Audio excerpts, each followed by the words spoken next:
And we can go ahead and get started. Good. All right. Welcome, everybody. I know attendees are pouring in, so I'll go ahead and get started with our little intro. So welcome to STEP. Yeah, welcome back to STEP if you're returning, and then if this is your first webinar, welcome to STEP. Before we get into some of the stuff from the Office of Students with Disabilities, I'll give a little intro about STEP. If this is your first time or you've been engaged with STEP in other ways, you've gone to our other webinars or read the notes or whatever, please take our STEP 2025 midpoint survey. Right? Whether you watched like a recording or you looked at the notes, YouTube video, or you came to a webinar just like this one, go ahead and scan that QR code and yeah, let us know how you're liking the program, how you're not liking the program. Takes about like a couple minutes. Yeah, and we're raffling off a set of AirPods, a UCSD sweatshirt, or a UCSD hat. So you have a chance to win any of these items. Yeah, and then that link to the midpoint survey will be put in the chat for you. But the QR code is also here and it's also on our website as well. Okay, so transfer talks. So some of you may already know the rundown, but if not, that's okay. So today we're in a transfer talk, which is a webinar at 3 p.m. every Wednesday from now until the end of summer. And these are virtual workshops offered throughout the whole summer. And we have a variety of topics from parking and transportation. We have like how to pay your bills and more. So everything that you need to or that is helpful for you as a transfer student, we have topics for these weekly webinars. We also have Transfers Connect, which is a little bit different. Still provides you with resources, but is a little bit more on the social connection. So it's not so much informational. So it's an opportunity for you to meet with your peers with shared identities, right? Fellow parents, military connected. So our upcoming one is our first gen one. So if you're a first gen college student, anybody's welcome to join. But if you want to meet other first gen students, we do have one tomorrow, which I will, yeah, there you go. So tomorrow, Thursday, we have our first generation Transfers Connect. This is a Zoom Connect. And yeah, I think we have some activities planned to do on Zoom, but if you want to get connected to other students who may be also first generation and transfer students, I think it's a good opportunity to tune in. And then this Friday, we have a resume workshop as part of the research and involvement series.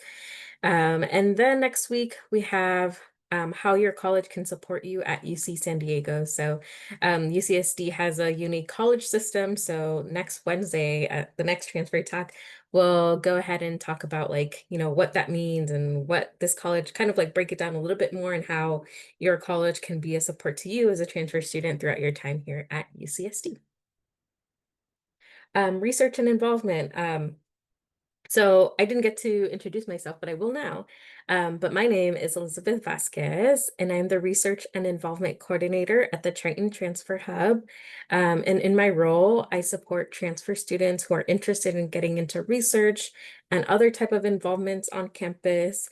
And I also have my Research and Involvement series where you can learn about the ways to get involved at UCSD and get resume support. This series is also part of STEP. So if you've registered for STEP and you get our emails, you'll also probably have been getting or will get emails about the research and involvement series. So everything research, right, with like how to get connected with research, how to get into labs, how to connect with faculty or UCSD professors on campus, all that good stuff. So definitely tune into the research and involvement series. And then we have the Transfer Success series, which I will hand over to Ali if she's available to give a little intro. Awesome. Thanks so much, Elizabeth. Hi, everyone. My name is Ali Shanley, and I am a transfer retention specialist with the Triton or Transfer Hub. And I will be hosting a transfer success series, which is happening kind of towards the end of summer. So in the next few weeks, I will kick it off with a transfer talk about how to find success at UCSD academically and beyond. But my series will really be focusing on how you can use your skills that you've maybe developed at your previous community college or for your institution and how to leverage those skills and bring them to UCSD. We'll also be talking about tips from current transfers about what they did to kind of adjust and navigate maybe feelings of transfer shock or quarter system adjustment. But yeah, I'm really excited to welcome you all in. I was a transfer myself and I went from a semester to a quarter system. And so, and I know it can be a little daunting, but yeah, we really are here to support you through all those steps and want to make sure that you're successful and prepared. So really excited to chat with you all about that in the next coming weeks. But yeah, I'll pass it back to Elizabeth and yeah. Thanks, Ali. So yeah, Transfer Success Series is also part of STEP. All right, so today's topic is how to get started with the Office for Students with Disabilities. So in a second, I will hand it over to my colleague. And I just wanted to give a heads up that we do have a Q&A feature on the Zoom, so you can submit questions. If you'd like, you can wait to see the whole presentation that we have from the Office for Students with Disabilities first and see if you have questions. That's okay too. Just know that we have some time allotted for the end to answer some questions. All right, so I'm gonna stop sharing my screen and hand it over to you, Jen.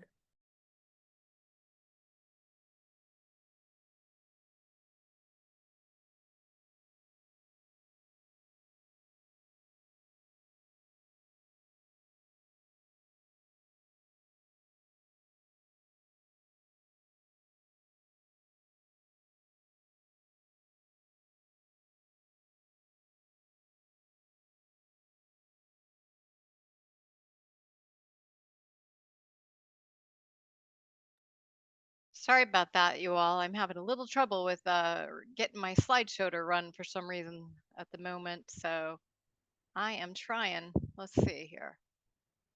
Worked out when I could. Oh, goodness. All right. Gonna see what's going on here. I'm not sure. It looks good from our side. It looks good from your side.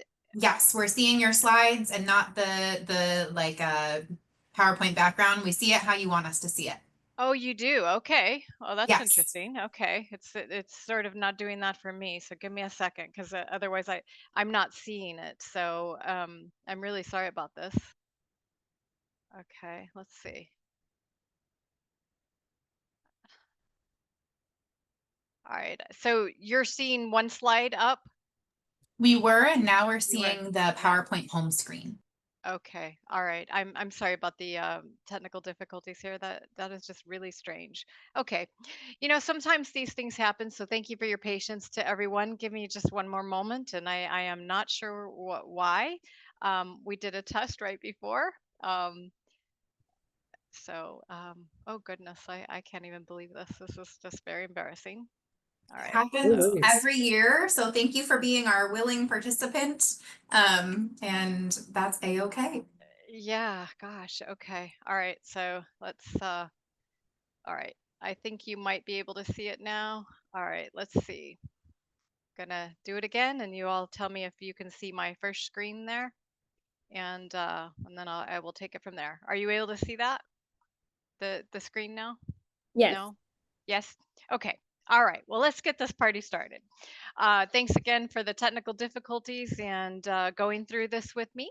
So my name's Jan Naz. I work over at the Office for Students with Disabilities. I serve a couple roles over there, and I'm going to explain this to you in a few moments. First off, I want to say thank you to the Triton Transfer Hub for inviting us here into this presentation. It's really important to connect partners on campus, and today's presentation is going to really talk about how to connect transfer students to the Office for Students with Disabilities. We know transfer students are coming in this summer, coming in the fall. So my hope today is to really navigate and help you travel through what we are doing, how to get you connected with us. And those are sort of the places that we're going to go. If you would just tell me if you can see screen 2, then I'll know that we're moving along here really well. Okay. Yes, we can see it. Thank you. Thank you for that. So again, my role is kind of twofold at the OSD. So I serve as one of the leaders. So I'm assistant director there, and I also work with students on a regular basis as a OSD specialist, meeting with students on a regular basis. One of the areas that I like to tell students with the Trait and Transfer Hub is I also am a transfer student. So I come in from the community college system into the UC system. So navigated the particulars of a community college and what that involved coming into the UC system. I went to one of the two UC systems that has semester system. So I didn't get outlined or navigated into the quarter system until I started working in the quarter system. So Berkeley is where I transferred into. So having that experience of a community college transfer student or even transferring in from another university is always going to have an impact on how we get started. So one of the great places that you all are getting connected to is the Triton Transfer Hub. This is going to be a very integral part of your village as you navigate the different campus departments, resources that are on campus. So I'm really happy to hear that you're connected here today. And for folks that aren't able to attend, you're going to have the webinar up and they'll be able to watch it. That's going to be really important as part of the resource as well. So I want to say welcome to everyone that's here on the webinar today and that for those that are going to be watching this webinar at a future time. One of the things that we like students to think about is as you embark upon this new journey, you want to you want to keep in mind the following. We are a 4-year tier 1 research institution, and as you're transitioning in, there's going to be a paradigm shift. You, the student, are going to want to pay attention to a few different areas that I have outlined here on my slide. You're going to be responsible for requesting accommodations that you may have had in the past in your primary school years at a different university or even within the community college system. They may look a little different here at our college. Communication is really key. It helps us to get to know you, you get to know us, and that's going to be done through the intake process and the process of requesting accommodations. You're going to also note here on bullet 3 that it talks about accommodations not being retroactive. So getting started early is really important. And you can get started early as tomorrow. Call the office, get on our calendar. We have appointments every day. You can do this all through the summer and into early fall. We always tell students get started as early as possible, even if we need to get other documentation that you are going to be requesting from your former university, community college, or whatever the documentation is that we talk to you about in the appointment that you have. Getting started early helps you move through the process and have what you need as you are going to roll into the fall quarter. We are a quarter system, as you've been hearing, and the impact is you're going to be learning a lot of new things. If you're going to live on campus, you're going to be navigating the campus housing, campus dining. You're going to be learning where the space is that you're going to want to study, where you're going to have your classes, and so on and so forth. So it's quite an adjustment or a transition. So having these things done early with our office, we encourage you to do that as soon as possible. You can also do that in the fall, and that's not a problem. It's just that if you have the ability to have an appointment this summer, you're not traveling or something, well, we even do appointments if you're traveling. So some students will meet us via phone or Zoom, so you can do that as well. Our appointments take about 30 minutes to 45 minutes, and you'll be able to navigate that and see a little bit more about that on the slides. The two links that we have here on our slide, those are going to be links that are going to give information about the successful transition into the campus. It outlines the steps and the things that you need. It's also going to give us the outline of what the difference is between a K to 12 and a university accommodation. And those are outlined on the OSD website. So I wanted to make sure to point those things out. So I'm going to go ahead and go to the next slide, and hopefully my pace is going at an area that is working for everyone. So when you connect with our office, there's a few ways for you to connect with us. You can connect with us via telephone. The telephone has a message that routes to a specific person or to the front desk if you're doing that initial contact. We also have an email, which you're going to see as osd@ucsd.edu. This are the two areas in which you would want to contact us to schedule that very first appointment. The intake appointment really is the starting point of getting connected with OSD. When you email us or you call, it's always important to tell us your first name, your last name, and your PID number, and the best phone number to contact you back on if you're leaving a phone call.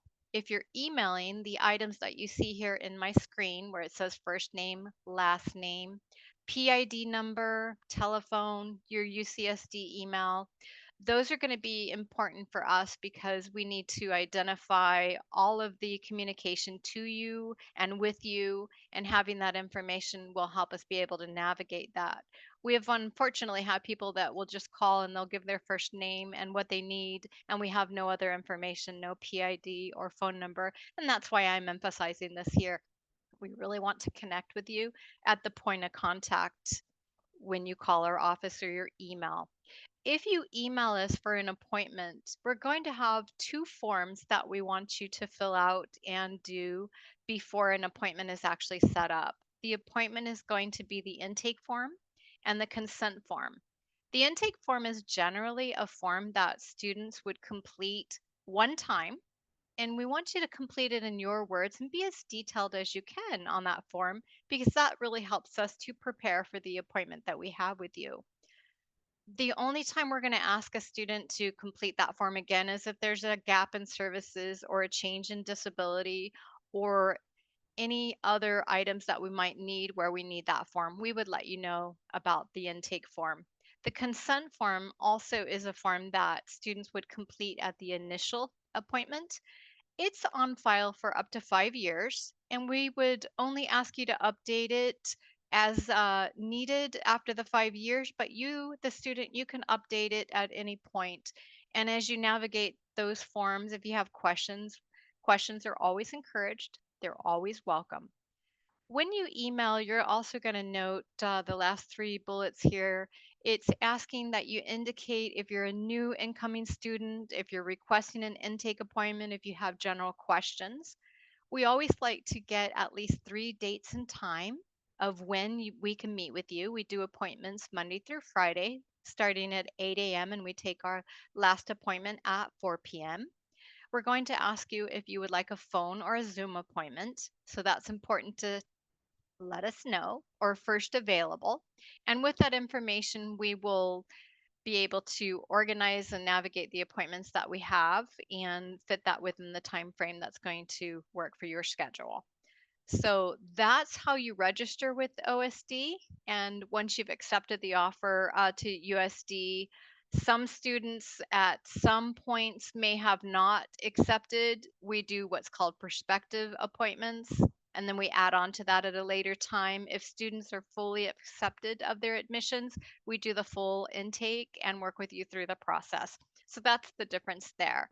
So those are some now what questions. Hopefully those will answer things that you may want to know. And I'm going to go ahead and go to the next slide. The next slide is, how do I prepare for my appointment with the OSD? That's a really good question.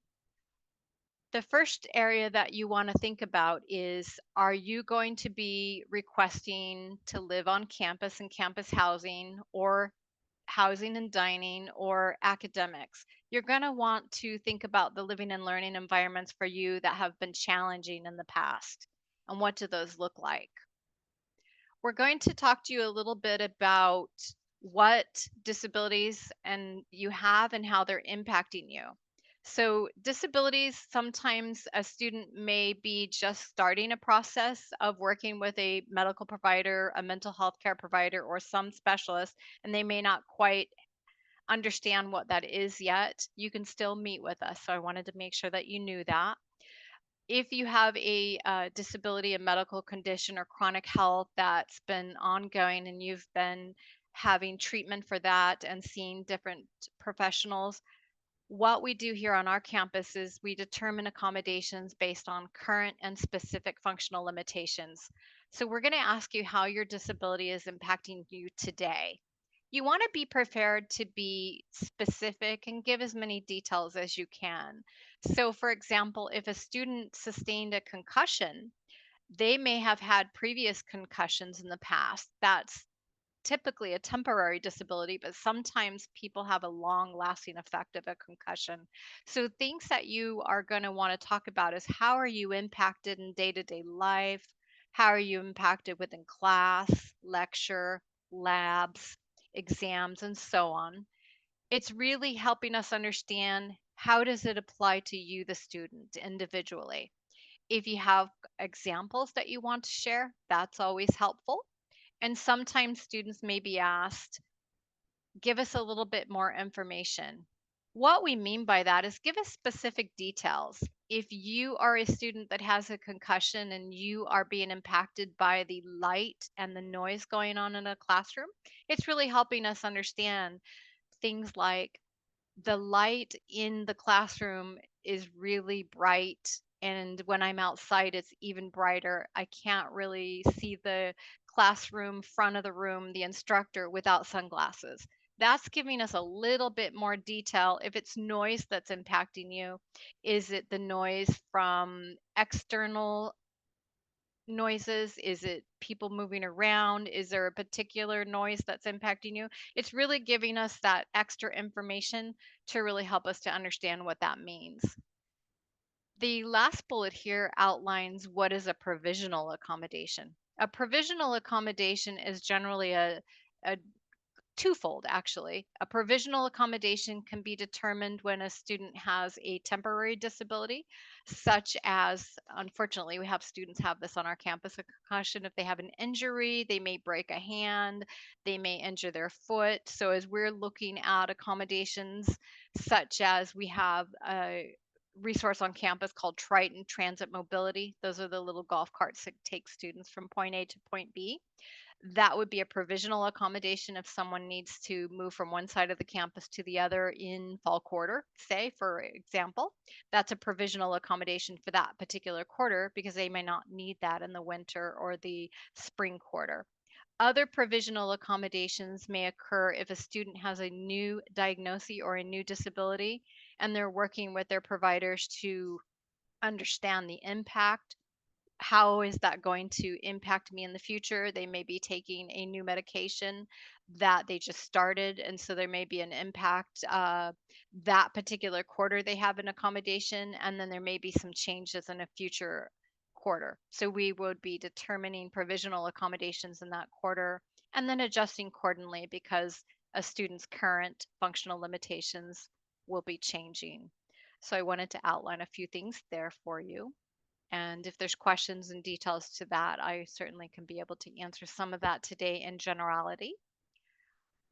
Some students might ask the questions, what type of accommodations do students receive in college? Some of the accommodations that students may receive here at UC San Diego or within college are outlined here on this slide. We've got note taking, extended test time, a separate testing location outside of the classroom, access to adaptive equipment such as Kurzweil, Dragon Naturally Speaking, smart pens. Within housing and dining, we may have wheelchair accessible units, modified meal plans, transportation. You heard me speak about that a little bit earlier, Triton Transit Mobility. So, some of the areas that people can outline when you are talking with your OSD specialist to understand more about these accommodations is really going to be about the functional limitations so that we can look at history of accommodations that you've had as well as determining what accommodations are going to mitigate that functional limitation. So for example, if a student shared that they were having difficulty with focus and concentration while attending lecture, or during an exam, we may ask those questions you heard me earlier that probe a little bit more information. What does that mean for you? Are you able to focus for the full lecture? Is that a 50-minute lecture or is that a 3-hour lecture? If a student comes back and says something like, I'm only able to focus 15 minutes, I need a break, and then I need to come back in and I need to listen to what's going on in the lecture, I may talk to them about the accommodation of note taking to fill in information that they are missing if they're not able to focus and concentrate. And I may talk to them about a program, adaptive equipment called a smart pen. That is a pen that if you put the pen down and you happen to step out, it records when you're not writing. So those are two particular accommodations that would support the student stepping out and help with the mitigating that focus and concentration. If a student had a allergy of food, say gluten or seafood, we would look at, was there any allergy testing done? Was that a blood or a prick test? Did it outline the particular allergies? And then making sure that you have a dining hall accommodation to work with our registered dietitian to make sure that those things aren't in the food selections in which you go to the different dining facilities on campus. So you're probably realizing that questions that we ask, there's reasons that we need to understand so we can make sure to put the most appropriate accommodation in place that's going to help mitigate that particular functional limitation that you describe.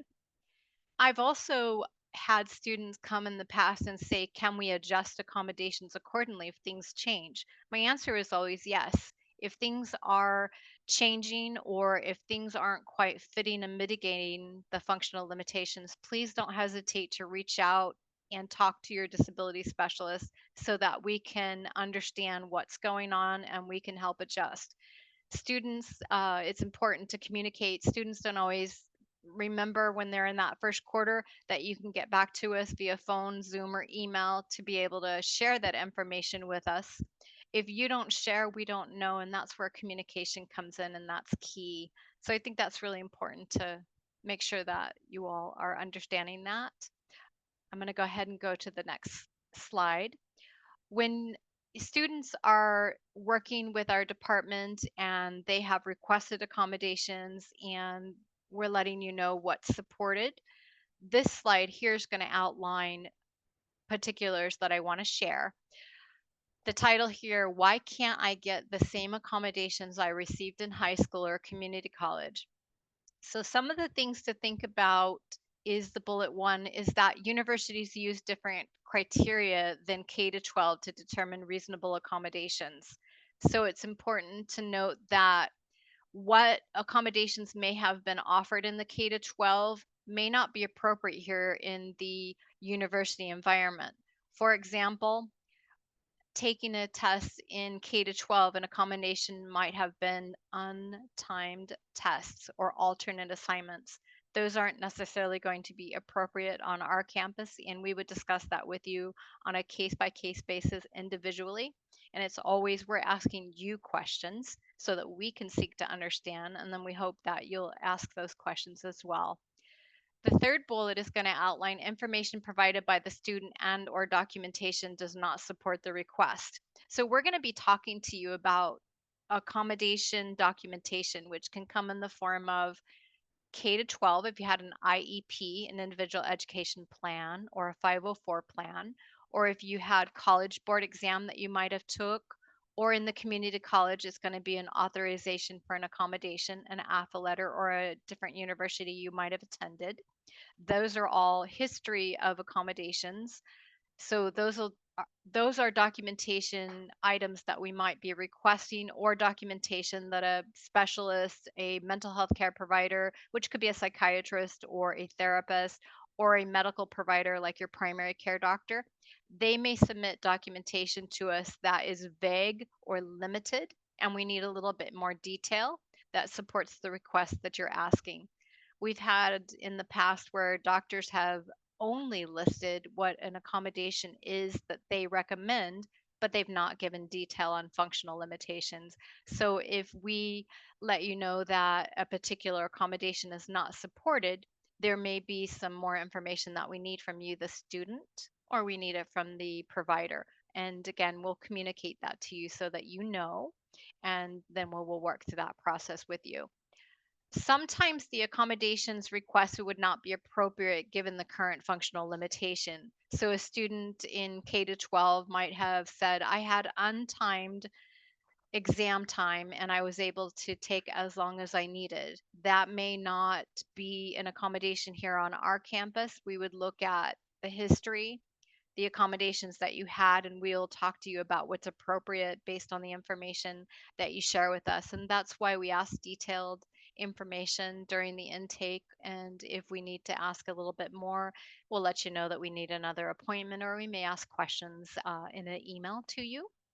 And then the other is sometimes an accommodation may be requested that may not be a fit in a class that you're taking. So, for example, there could be a fundamental alteration of a course or the learning objective if a student is asking for a particular accommodation that's not a fit. So, say there is a public speaking course and there's a public speaking part that needs to be given. If a student's requesting an accommodation that's not a fit in that class, we will let you know what that looks like. And there's a process of us gathering information from you, the student. There's information we grab from the instructor, which is your course syllabus, looking at the learning objectives to make sure that that's not a fundamental alteration.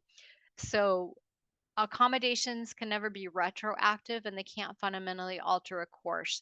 And we'll walk you through that process, let you know what those things are, and really explain that a little bit further if that is the information that's going to happen in the individual appointment with you or in the ongoing process. So that's just a little bit of that information. You'll get a little bit more when you come in. So my intent was to share, but not to overwhelm today.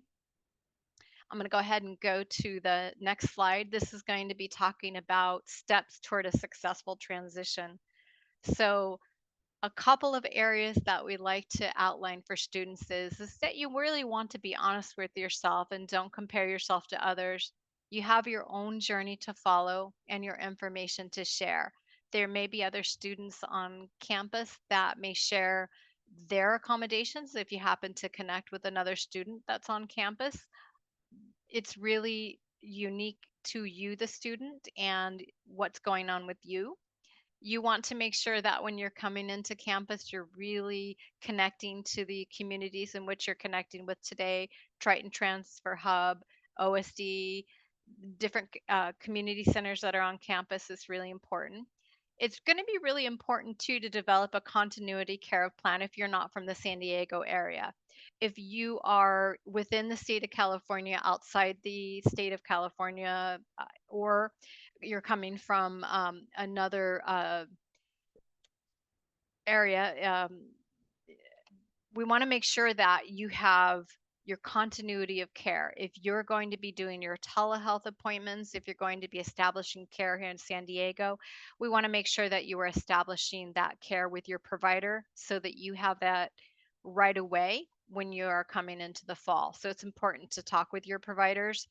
So if you have student health insurance or you have your own insurance, that you know where you need to go should you need to get things like medication refills. Are there any recommendations that they can make for you here? That's something that we don't do in our office. That would need to come from your treating provider. So we always want to make sure that you have that information right away. You want to ask for assistance early. So, like you heard me say at the very beginning of the presentation, it's important to get connected with us right away as soon as you can and have that intake appointment, and so that we can help you navigate the process and help you understand what accommodations are going to be in place for you as you work with our office. Scheduling your accommodation appointment with your disability specialist as soon as you register for the subsequent quarter is always important. So what this actually means is as students are getting ready to come in this fall, you may complete some of your parts of your appointment. You have your accommodations that come into the fall quarter for you, and then you have those in place through the entire fall quarter. When you register for classes that are in quarters of winter, spring quarter, or summer session, you always have to reconnect with our office to request your accommodations for that next quarter. So that simply can be done by reaching out to your disability specialist, or you can email the OSD front desk or call to request your accommodations once you enroll in class. I always like to tell students that are getting connected with us that it's important to do those things early. For example, students that took classes in the spring quarter, they're signing up for classes about the 7th week of the quarter for fall. they can request their accommodations right around the 7th or 8th week of the spring quarter, and then they'll have those set up for them as they're rolling into the fall quarter and getting started. Unfortunately, what's happening at times is students are doing that when they come into the first week of the quarter, and instead of the a few emails, we're getting several hundred emails, and we're trying to get to you as quickly as you can. Get to us and we can respond to you. So I always like to tell students, be proactive in requesting your accommodations. You're going to learn a little bit more about that in your intake appointment. And again, I realize that this is a lot of information. I'm trying to give you some tips and strategies on how to be successful in your transition uh, to the campus, as well as working with us in our department. I'm going to go ahead and go to the next slide and talk a little bit more about some resources. So on campus resources that often we refer students to is CAPS, which is Counseling and Psychological Services. They have therapists that can meet with students all through the academic year. They can also work with you on strategies for navigating classes, adjusting to campus. They have a significant amount of workshops that they offer throughout the year. For example, they have an ADHD class that students can access. So they have many that's on their website. So I invite you to take a look at that. Case management services, you can self-refer to a case manager if you need additional supports on campus. So I invite you to take a look at that link. They've got a lot of resources there. There are 2 offices on campus that do the particular classes and supports around studying, preparing for exams, and so on. That's Teaching and Learning Commons and Oasis. So make sure that you take a look at those as well.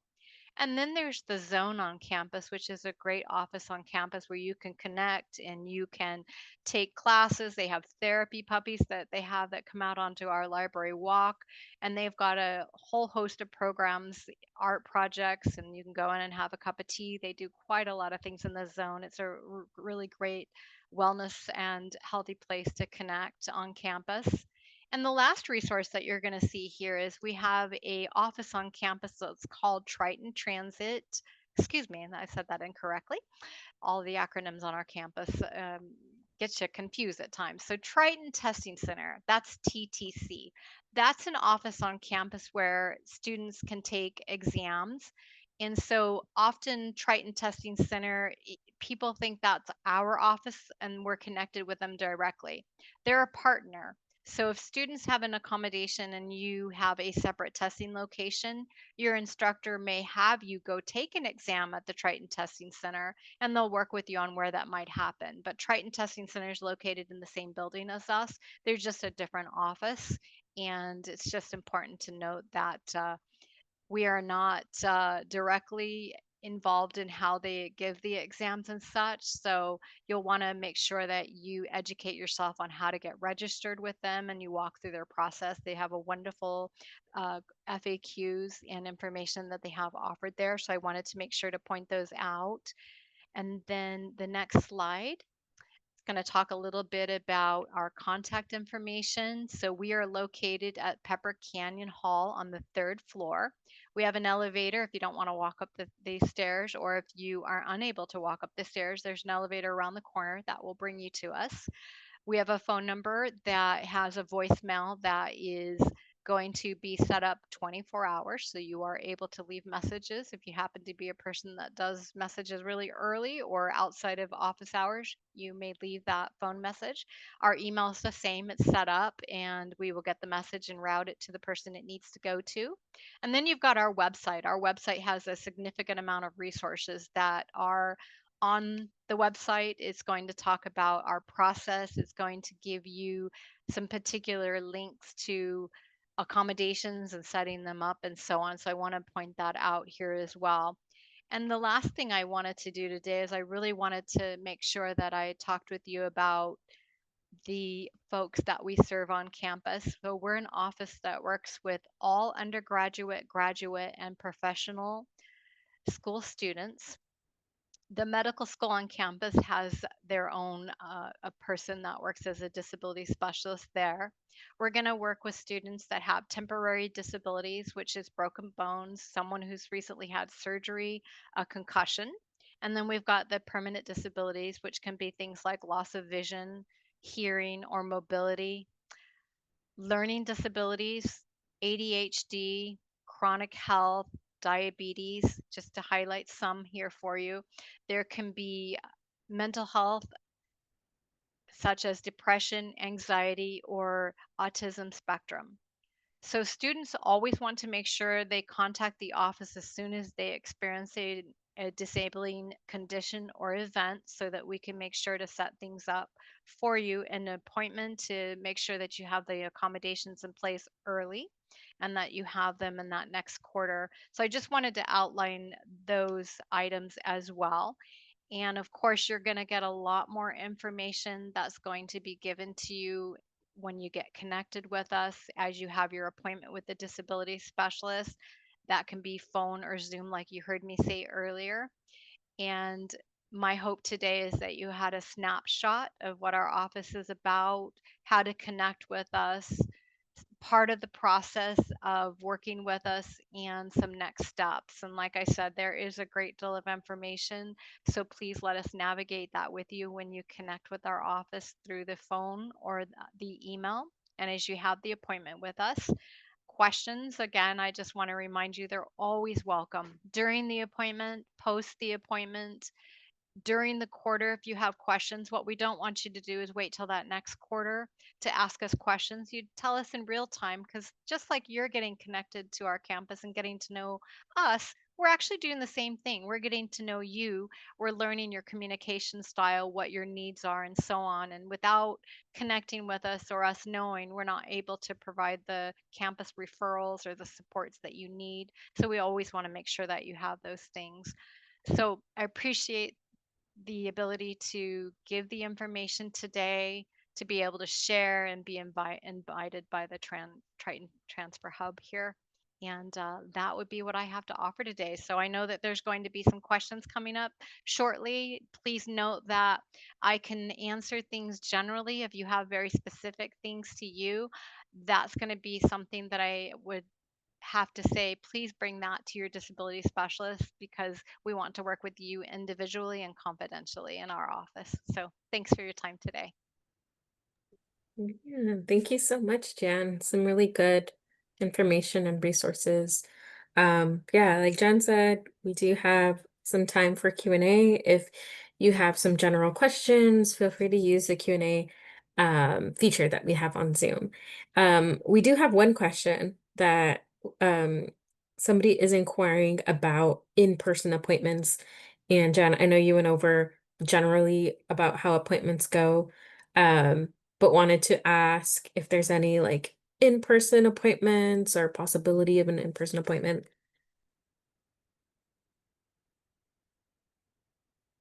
Oh, and then Jen, you are muted. I'm just having all sorts of work today here, aren't I, on my part? Thank No you. worries. So what I said is that's a really good question. Thanks for asking that. So at the moment, we are conducting our appointments via Zoom and phone. What we find is that's really breaking down the barriers of access to us. So we're able to connect with students that are not in the local area or on different time zones. If there's any kind of need where a student needs an in-person appointment, just please contact us and let us know, and we will navigate that particular appointment with them at that time. So that can be, you can let us know on phone, you can let us know via email. All right. And then we have another question asking if the student was able or was to send an email today, generally how long can they anticipate until they can get an appointment? Great question. So we have students making appointments every day, and we typically are able to schedule out within the same week. So we're happy to note that. The two items that we're going to need, though, to set up the appointment for you is going to be the intake form and the consent form. That's what gets us started to be able to do that. So if a student requests an appointment, we'll gently remind you that we need those two forms in order to set up that appointment for you. So if we receive the intake the consent form, the appointment times that you're available, we can generally set up within a couple of days in that week or the next week. I would say at the moment, this week, we have appointments that are available Thursday, Friday, and we have a bunch that are open next week. So um, hopefully that answered your question. And I had a follow-up to that question too. Is this process different in like once fall quarter starts at the end of summer, or is like, yeah, will there be a difference once the quarter starts? Yeah, that's a really good question. So the process of scheduling appointments with us, if you're a new student that's accessing Mhm. services, that is always going to be the process to connect with us is the intake and the consent form and scheduling the meeting with us to get started. That too can happen all through we're open all through the academic year, just closed on the university holidays. So students can connect with us at any point because as you heard me say in the presentation that sometimes students may unfortunately experience a temporary disability. And so you're able to connect with us at any point to be able to make sure that those things are set up. If a student wants what's called a follow-up appointment or a disability management appointment, you're simply reaching out to the front desk to schedule that type of appointment and you're letting us know that you're connected with us. And we're going to have that information when you give us your name and your PID and the type of appointment that you're requesting, and then we'll get you set up for that. And that's the same all through the academic year as well. Some students want to follow up. Gotcha. Okay, that's good to know. So it'll be the same process throughout the academic year at any time for students to reach out or take the form. Correct. Sounds good. Let's see. We don't have any more questions. Um, yeah, I think for now, and I see that some of our participants were down to 9 participants. Yeah, I think that's good. If there's any other questions, maybe from panelists or something. Not a question, but I just wanted to pop on just from working with the Transfer Hub for a few years and reiterate Jan is mentioning that there's a really short turnaround to appointments right now. And that is because folks aren't always early and ready. So now that you have this info, I'd really encourage you to hop on doing that as soon as you can. A lot of times folks will wait for the last few weeks before classes and appointment times tend to be a little bit longer. Is that a fair statement, Jan, around September, late August? Yes, I'm actually really glad you're bringing that up. That is a very accurate statement. If students do wait till the end of the August timeframe, early September, even to the first week or two, we may put you out 2 or 3 weeks, not because we want to. It's just a necessary because people are booking up with us, and every person in the office is seeing people back to back. We see up to 4 or 5 students a day, and that would be accurate. So yeah, earlier the better. And it's summer, so we slow down, but we're still quite busy. But we have availability, like you just heard Tessa say. Yeah, Yeah. So if you're proactive to be here, keep that proactiveness going. absolutely, absolutely. Let's see. And there's another question we got. If we sent an email before filling out the form, should we send another one after it's submitted? So let me make sure that I'm understanding the question. So if you complete the intake and the consent form and you give us the detailed information of name, PID, and at least 3 appointment times and days that work for you, we're going to get back to you within 24 to 48 hours to set up that appointment. So there's Mhm. no need to actually reach back out to us. If for some reason you weren't receiving a timely response, and sometimes students may email us on a Friday afternoon at 5 p.m. and we don't answer emails over the weekend, you got to give us that time we're out of the office to respond on a Monday. We'll get back to you. So, but if you are not feeling you're getting answered in a timely manner, feel free to reach out again. You know, it's Okay. important. So Yeah, I encourage people, yeah, reach out, call, phone.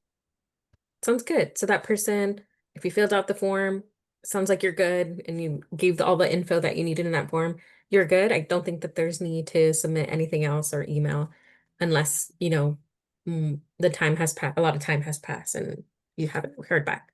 Nice. All right. So those are all our questions. And if there's no other questions, I think that we can end the webinar here. So thank you so much, Jan, and thank you everybody else for being here. Yeah, thanks for inviting us. Appreciate it. And I hope everyone has a lovely day. And we look forward to working with you this summer and this fall. Okay, Yes. take care. All right, everybody. I will stop recording.